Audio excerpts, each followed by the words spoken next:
بسم الله الرحمن الرحيم والصلاة والسلام على رسول الله.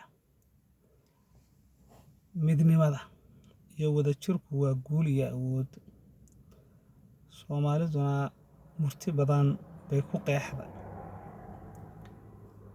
Aynu ku horeysiin waxa bariyaha ka mid ah ayaa oday inama badan dhalay geeridu ku soo xaadirta. Si uu inamadii ula dardaarmo ayuu isugu yeedhay.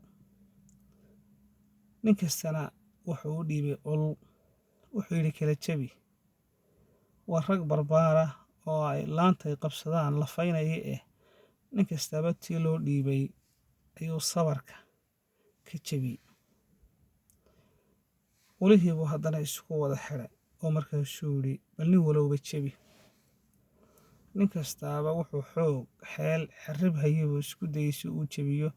kolkii uu loodin waayey ayuu odagu murtidii uga gol lahaa u sheegay oo wuxuu yidhi haddii aad keli tihiin way fududahay in laydin jabiyaa, laakiin kolkaad urursan tihiin ee midaysan tihiin way adag tahay in laydin jabiyaa. sidaa awgeed bay Soomaalidu waxay tiraahdaa far keliya fool ma dhaqdo.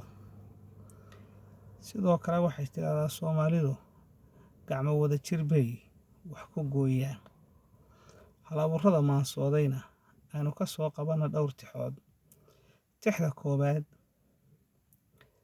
meeshii daleelaa muskaba bahalku doontaaye duldhablaha wax loo saaraya yaan dugaag marine isdugaashada ay walaal kala durkaa degan dharaartaas. mid kale ilkuu wada jirkooday hilbaada ku gooyaane hadday iniba meel taagan tahay iniqma feentaane. mid kale istaageerad bay laba gacmood tamar ku yeeshaane. tiska waxaa la qaadaa kolkay tiirisaa bidaxe haddii midigtu keli taagan tahay tahar ma goyseen. waad mahadsantihiin.